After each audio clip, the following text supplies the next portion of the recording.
복음을 전하는 제자의 삶. 다른 중학교로 이임하는 교장 선생님이 마지막 훈화를 하러 학생들 앞에 섰는데 연단에 큰 돌 2개를 들고 나왔습니다.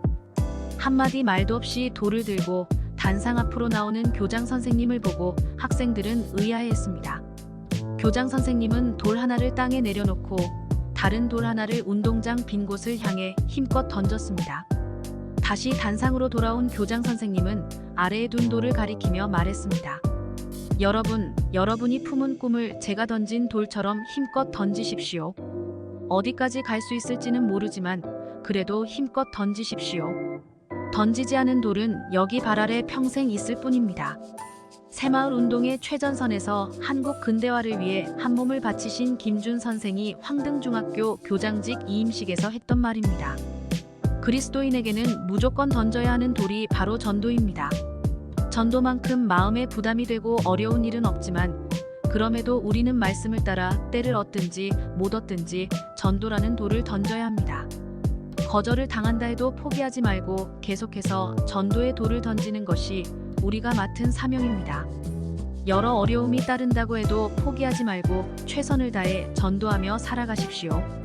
주님을 다시 만나는 날 칭찬을 들을 수 있도록 가능한 많은 사람들에게 후회 없이 여러 방법을 통해 복음을 전하는 제자의 삶에 대해 묵상해 보겠습니다. 오늘의 말씀 고린도전서 9장 24절 찬송가 498장 508장. 운동장에서 다름질하는 자들이 다 달릴지라도 오직 상을 받는 사람은 한 사람인 줄을 너희가 알지 못하느냐? 너희도 상을 받도록 이와 같이 다름질하라. 콩 심은 데 콩 나고 팥 심은 데 팥 난다라는 말이 있습니다. 무엇을 심건 심는 것이 자란다는 의미입니다. 그런데 이 말을 조금 비틀어서 생각해보면 무언가를 얻기 위해서는 반드시 심는 것이 선행되어야 한다는 의미를 발견할 수 있습니다. 아무것도 하지 않으면 아무 일도 일어나지 않는 것입니다. 그리스도인은 모두 하나님의 선한 사명을 받은 사람들입니다. 그리스도인마다 그들이 받은 사명의 모습과 내용은 다를 수 있습니다. 하지만 본질은 결국 하나님 나라의 확장이며 하나님을 알지 못하는 사람들에게 하나님을 알게 하는 것이 우리에게 주신 사명의 목적입니다. 그리스도인은 전도하는 사람이어야 합니다.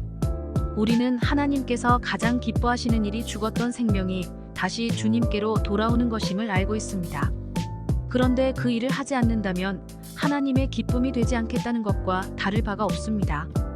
복음을 전하는 일로 하나님의 기쁨이 되십시오. 우리가 전도하지 않으면 생명이 살아나지 않습니다.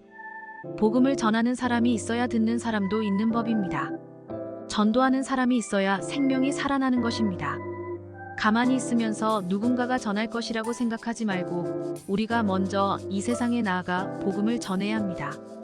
지금이 복음을 전하기 어려운 시대인 것은 분명합니다. 하지만 그렇다고 해서 복음을 전하는 것을 멈춘다면 더 이상 생명이 살아나는 역사도 멈추고 온 세상이 죽음으로 달려가는 결과를 맞이할 것입니다. 하나님 나라를 위해 늘 전도하는 그리스도인이 되시길 바랍니다. 오늘의 기도. 주님의 복음을 전하는 일을 멈추지 않게 하옵소서. 어떤 환경과 상황에서도 생명을 살리는 일에 최선을 다하게 하옵소서. 예수님의 이름으로 기도합니다. 아멘.